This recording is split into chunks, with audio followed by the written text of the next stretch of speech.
안녕하십니까, 안기종입니다. 최은택입니다.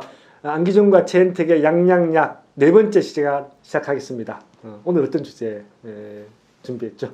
최근 대학사들 가장 큰 관심사가 경제성 평가 면제제도 확대 방안이 그렇죠. 있습니다. 네, 오늘은 그 이야기를 좀 해보려고 합니다.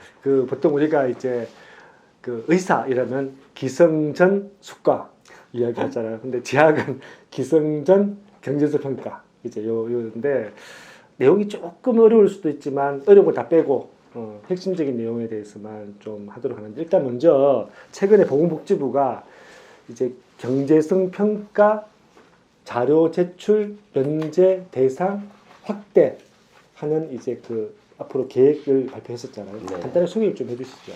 사실 이 경제성 평가 제도는 너무 어려워서 저도 뭐 쉽게 설명하기는 되게 어렵고요. 다만 이제 제가 아는 범위에서 간단히 좀 말씀을 드리겠습니다.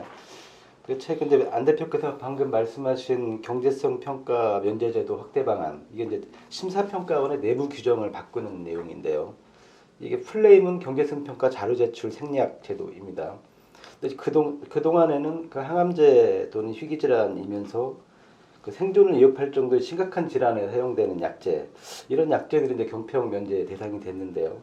이번 개정안의 핵심은 그 소아에 사용되는 약제 중에서 삶의 질 개선을 갖다 입증한 약제, 이런 약제를 이제 확대하는 게 좀 핵심입니다.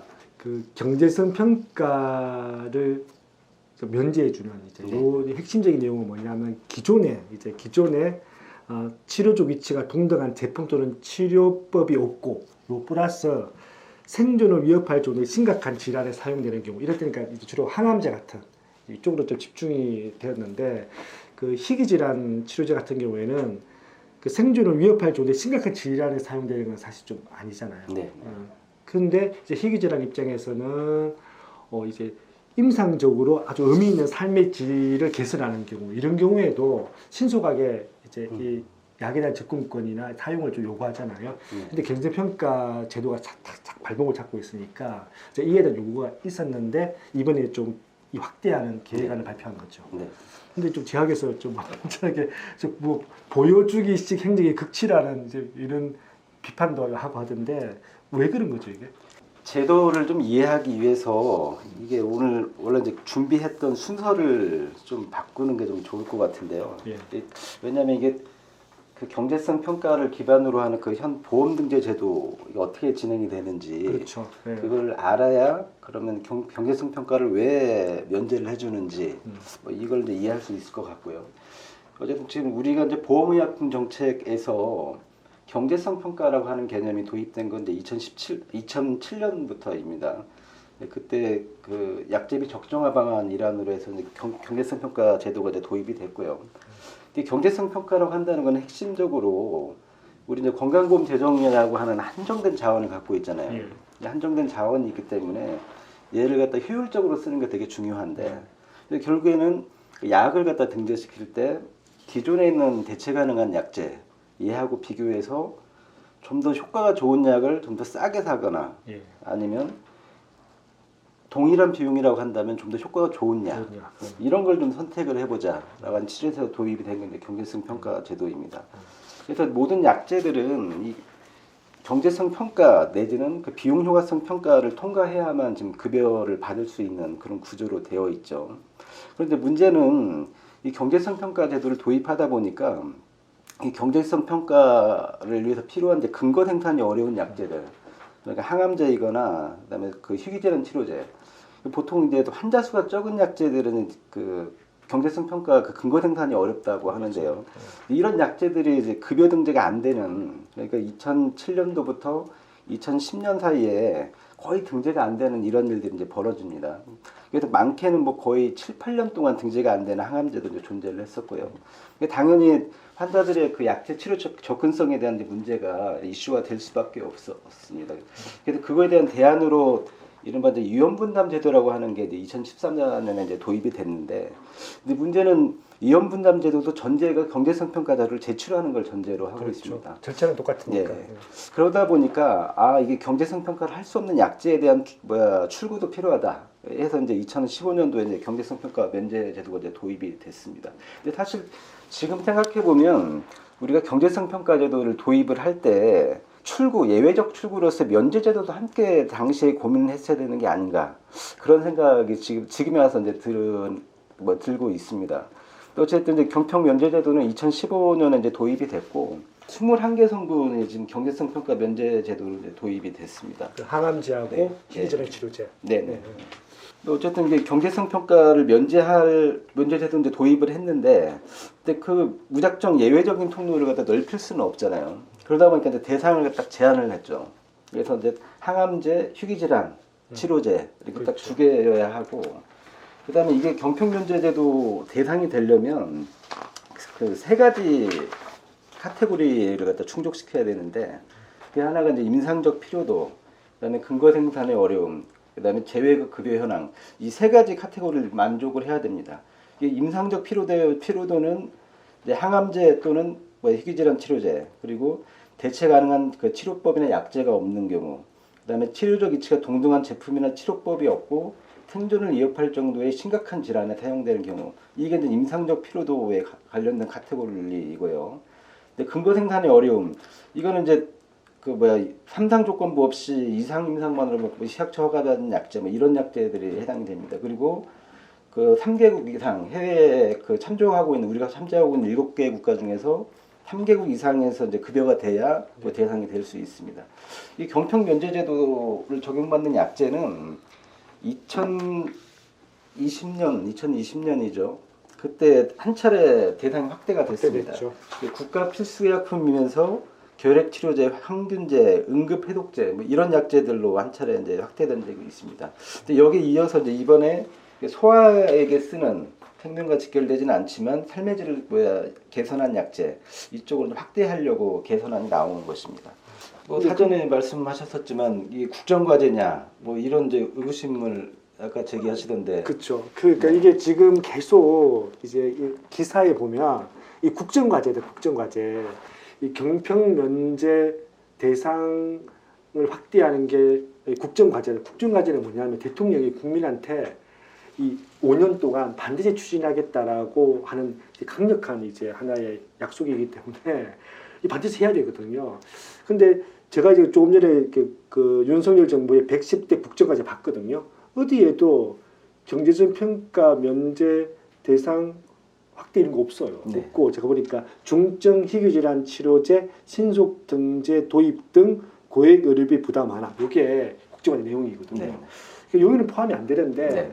아까 이제 또 이제 전문 기자시니까 해석으로 약간 포함이 될 수 있다고 이야기하시는데 설명을 좀 해주셔야 될 것 같아요. 우리가 그 첫 번째 양양약에서 윤석열 정부의 국정과제로 좀 한번 다룬 적은 있었죠. 어쨌든 중증 희귀질환 치료제 신속 등재 제도, 그러니까 공단하고 이제 심평원 단계 절차를 줄여서 한 60일 정도 단축하겠다. 뭐 이게 이제 국정과제 110대 과제에 포함된 국정과제죠. 그런 국정과제 맞습니다. 네. 근데 이제 여기서 이제 신속 등재제도 적용 대상이 이번에 그 심사평가원 개정안을 보면 그 경제성 평가 면제 제도에 적용을 받는 약제만을 대상으로 하고 있습니다. 이게 신속 등재 제도 자체가 경평 면제 약제 제도, 약제에 대한 신속 등재 제도인 것이죠. 아 그러면 지금은 이 경제적 평가가 면제되는 약제에 대해서만 신속 등재 60을 단축할 수 있다는 거네요. 네. 관련이 좀 있긴 있네요. 네. 그래서 이제 조금 확대 해석을 하다 보면 이제 신속 등재 제도를 도입하면서 이참에 좀 그 여러 요구도가 높으니까 대상도 좀 확대하는 거. 네, 그렇게 보여지는데요. 근데 왜 제약회계는 비판을 하고 있는 건지.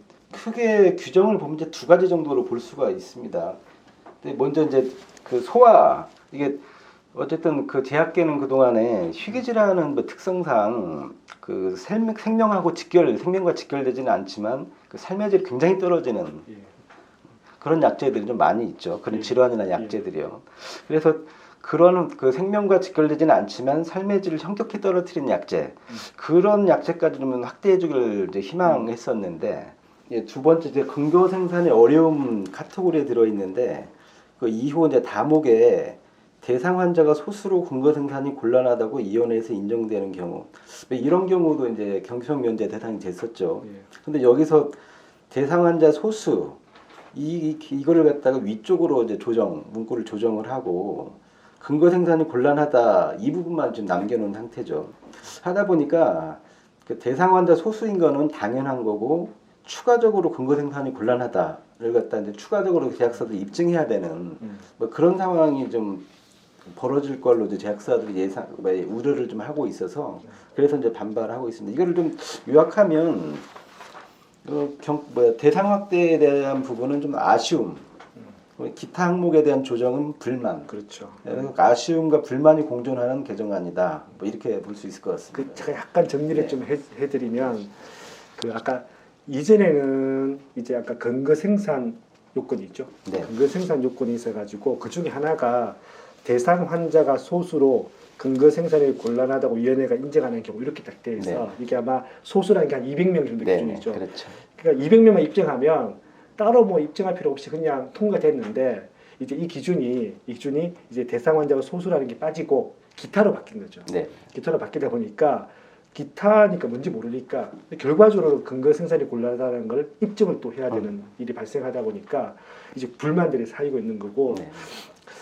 뭐 아까 아쉬움이라고 이야기하는 거는 성인 소화 다 해야 되는데 임상적으로 의미 있는 이제 삶의 질 개선을 소화만 한 것에 대한 아쉬움이 네. 있는 거고 근데 반대로 학자 중에서는 사실은 이제 경제 평가라고 하는 게 건강 부분 재정과 관련된 그렇죠. 중요한 이제 하나의 이제 잣대고 또 세계적으로 다 사용하고 있는 제도인데 생명과 직결되지 않은 것에 대한 삶의 질 개선에 하는 것은 너무 좀 이렇게 특혜다라는 주장도 사실 있긴 있거든요. 네. 그러다 보니까 오히려 반대로 이 과한 혜택이다 이렇게 주장하는 분도 계시고 이런 상황이죠.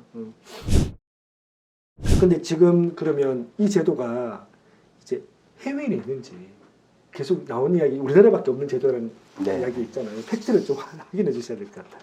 저도 이게 참 잘 몰라서 경평을 굉장히 잘 아는 이제 전문가한테 한번 물어봤는데요. 예. 뭐 실제 뭐 해외에는 경평 면제 제도 자체는 좀 없는 것 같고요. 특히 이제 영국의 나이스가 경제적 평가를 갖다 거의 최초로 이제 도입하고 가장 많이 하는데 거의 모든 약제에 대해서 이제 경평 자료를 요구를 하고 있고 그걸 평가를 하고 있습니다. 심지어 이제 국내에서 경평 면제로 등재된 약제들도 나이스에는 경평 자료를 제출하는 게 이제 대부분이고요. 그렇죠. 네. 그러니까 지금은 이제 제약 쪽의 주장은 환자가 소수라서 이제 경제 평가를 할 수가 없다. 그렇게 이야기를 했는데 영국 같은 경우에는 대부분 다 환자가 소수라도 경평 이제 경제 평가를 이제 자료를 제출하고 있는 상황이니까 이제 그에 대한 논란이 있는데 어쨌든 해외에는 없는 제도는 맞는 것 같아요. 맞는 것 같고 한국에서 이제 이 제도를 도입할 수밖에 없었던 뭐 여러 가지 과정이 있는지 모르겠네. 그거는 뭐 아까 이제 말씀을 드리긴 했었는데 어쨌든 경평 제도가 도입된 이후에 그 항암전 희귀질환 치료제 등재율이 현격히 떨어지는 그래서 환자들의 어떤 신약 접근성이 굉장히 제약받는 뭐 이런 이제 상황들이 벌어져서 그거에 대한 이제 탈출구로 이제 도입된 제도죠. 최은태 기자님의 그 칼럼인가? 그 저박사법이라고 해가지고 저는 처음에 이제 무슨 줄임말인 줄 알았었어요. 근데 알고 보니까 그 약제 이름이 있어요. 네. 아마 그게 MSD에서 만든 네. 수팡생제, 네. 그러니까 항균제죠, 항균제. 네, 그 저박사주라고 하는 그 약인데 항균제는 항암제 희귀제는 아니니까 네. 경제평가 면제 대상이 아니죠. 그렇죠. 예. 근데 보니까 그 등재되는데 얼마나 걸려 이게? 어쨌든 뭐 등재까지 한 5년 7개월, 8개월 이제 이 정도가 좀 소요가 됐습니다. 그리고 이게 이제 2020년 11월인가요? 그때 이제 대상이 확대되면서 이제 수혜를 어떻게 받게 됐는데 중요한 거는 아마 그 대상에 추가로 들어가지 않았으면 지금도 거의 이제 등재를 못했을 가능성이 크다. 예. 그거도 자료를 충분히 모을 수가 없는 상황이에요. 예, 그렇습니다. 저박사법 논쟁을 보면 이 경평면제 대상을 조금 이렇게 확대했더니 그 전에는 급여권으로 들어올 수 없던 약이 사실 급여가 되는 그렇죠. 거고 이번에 또 이게 아마 건강보험 시장평가원에서 행정 요구를 해서 9월 30일까지 의견을 받는 걸로 알고 있는데 면제 대상을 확대하는 거잖아요. 확대하게 되면 아마 희귀질환 쪽 혜택을 또 많이 받겠죠. 물론 희귀질환 쪽에서는 분명히 소아과나 승인도 해달라고 요구를 뭐 분명히 하실 거고 그게 얼마나 반영될지 모르겠지만 어쨌든 지금은 약간 핫한 이슈인 것 같아요. 이게 진짜 환자의 접근권을 높일 거냐, 아니면 건강보험 재정의 건전성을 좀 지속 가능성을 유지할 거냐는 논쟁이 좀 있는데. 경평 면제 제도가 건강보험 재정에 부담을 주는 제도냐 하면 저는 반드시 그러한가 좀 의구심은 좀 있습니다. 부담을 준다는 거라면 그만큼 재정을 전략할 수 있도록 이게 도움을 주는 제도. 가령 이제 경제성 평가를 하지 않아서 그것 때문에 비싸게 등재된 이유로 건보 재정이 부담을 준다. 만약 그런 논리로 만약 반대를 한다 그러면 약간 과연 그런가라고 하는 데 의구심이 좀 있는 거죠. 왜요? 근데 어쨌든 경제성 평가 면제 제도를 적용받는 약제도 이제 이른바 이제 위험 분담제 유형을 이제 적용을 받습니다. 그 총액 제한이라고 하는 방식인데 이게 그 보통 이제 약제들이 등재를 할 때 공단하고 예상 청구액을 이제 협상을 합니다. 그렇죠. 그래서 예상 청구를 협상을 했는데 예상 청구액을 초과한다, 100% 이상 초과한다 그러면 초과된 분을 갖다가 환급 돌려주도록 돼 있습니다. 제약사. 그게 이제 총액 제한형 위험 분담제인데 그건 의무적으로 경평 면제약제는 적용을 받고 있습니다. 경평 면제 대상은 총액 제한 위험 분담제 기본으로 결합된다는 거죠. 네, 그리고 이제 2020년 11월에 규정을 개정을 하면서 경평 면제약제의 총액 제한에다가 플러스 이제 환급형 위험 분담제까지 이제 붙이기로 했어요. 물론 뭐 모든 약제에 다 하는 건 아니지만 어쨌든 기본으로 두 개를 갖다 적용하는 거 이렇게 돼 있습니다. 그 재정 중립성을 지킬 수 있는 이제 좀 제도를 좀 강화하는 이제 이런 어쨌든 사후적인 관리를 통해서 이제 재정을 절감할 수 있는 장치들이 좀 있다는 거죠. 물론 이제 그런 건 있습니다. 경평을 하지 않다 보니까 그 경제성 그러니까 그 비용 효과적인 기준선을 A7 최저가 이걸로 이제 하다 보니까 그거보다 더 낮게 가야 되는 거 아니냐 이런 취지인 것 같아요. 이제 그 반대하시는 분들은. 근데 어쨌든 지금은 A7 최저가의 80% 그것도 더 낮춰놨습니다. 지금. 예.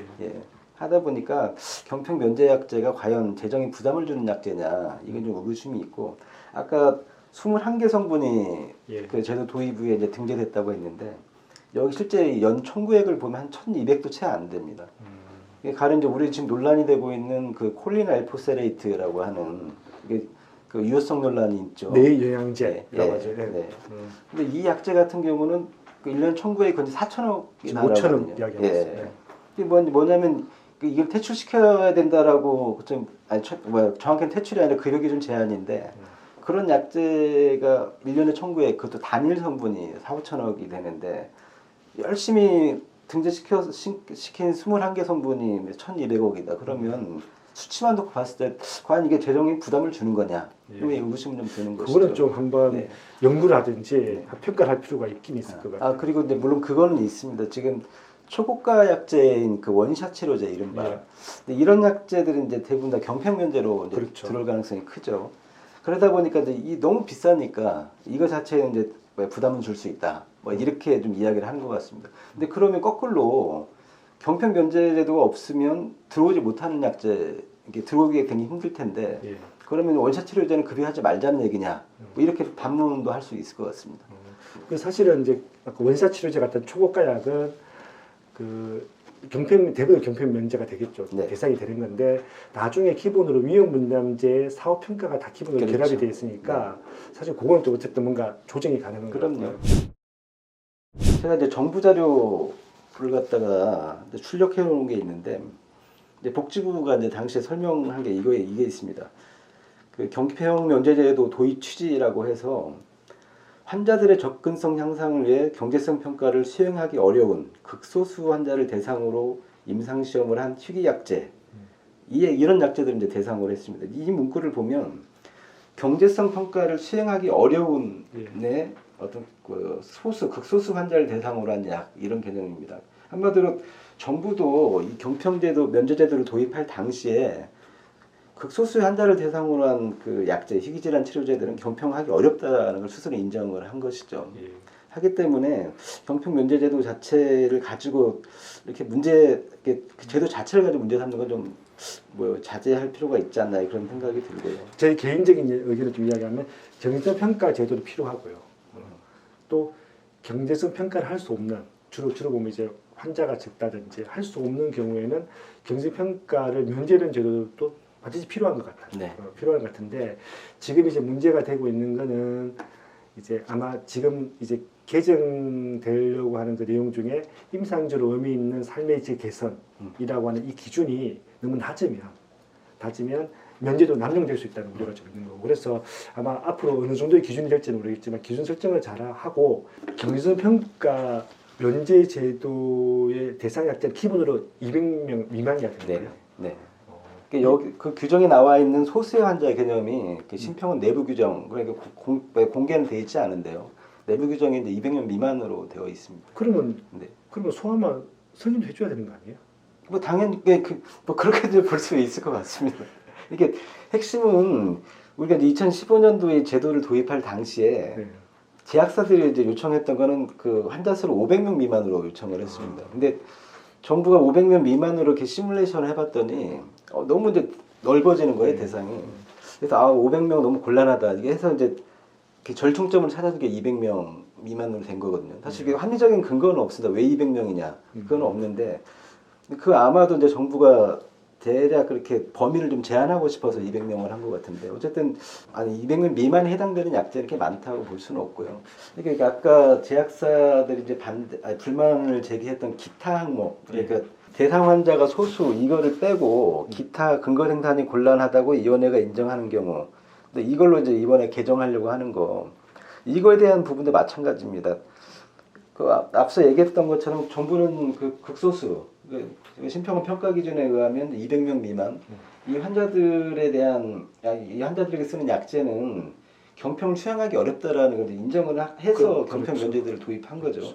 그렇다고 한다면 이 기존에 이 그 대상 환자가 소수여서 200만 미만인 경우에는 근거 생산이 곤란해서 위원회가 인정한다라고 일단 가야 될 것 같은데 이 부분을 조금 더 추가적으로 제약사한테 입증하도록 또 요구를 하는 거는 그건 좀 문제가 있지 않는가, 이 부분도 그런 이제 생각이 듭니다. 그 근거 생산의 어려움의 항목이 지금 3가지 있잖아요. 네. 근데 이게 다 충족하는 게 하나만 충족해도 되는 거잖아요. 네, 그렇죠. 그러면 그 3번째 그 기타 근거 생산이 곤란하다고 위원회에서 인정하는 경우는 기타면 여러 가지 사유가 될 수 있으면 사실 이 중에 하나만 되니까 저는 오히려 기준을 확대해 준 것 같은데. 네. 예.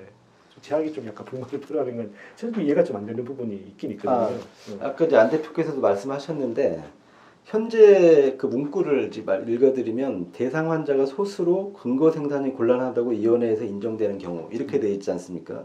근데 여기서 이제 대상 환자 수가 소수가 이제 200명 미만인데 그래서 지금은 200명 미만이면 무조건 다 이 다목을 갖다가 적용을 해줍니다. 같은 자가 다 충족한다고 보는 거예요. 그런데 이제 앞으로는 200명 미만이 기본이고 기본 전제 조건이고 추가로 제약사들이 근거 생산이 곤란하다라고 하는 걸 이제 추가로 입증해야 되는 이런 상황이 발생할 수 있습니다. 그건 좀 확인을 해봐야 할 것 같은데. 제가 이제 취재한 바에 의하면 그 심사평가원에서 개정안의 취지를 그렇게 설명한 걸로 알고 있습니다. 그러면 그 오히려 첫 번째 항목에서는 아까 아쉬웠다고 하는 거는 뭐 대상을 좀 확대하긴 했지만 소화 정도로 한 거고 문제는 지금 이제 두 번째 항목 부분은 아예 그냥 강화시킨 거예요. 그렇죠. 오늘 우리가 이제 경제적 평가 제도보다는 비교적 평가 면제 제도에 좀 집중해서 이야기를 했는데 좀 한번 정리를 해주시죠. 제 이제 개인적인 의견 우리는 개인적인 의견만 이야기하면 됩니다. 네, 말씀을 드리는 건데 아마 이제 그 환자 단체하고도 약간 비슷한 것도 있고 좀 다른 부분도 있을 것 같습니다. 어찌됐든 저는 경제성 평가 면제제도 이 자체를 아까 말씀하신 것처럼 그 조건부 사후 경제성 평가 자료 제출 조건부 등재제도 뭐 이런 형태로 이렇게 용어를 변경해서 운영을 한다면 만약 그렇게 된다면 사후에 경제성 평가 자료를 제출하는 그런 이제 또 절차가 하나 더 추가되는 것이겠죠.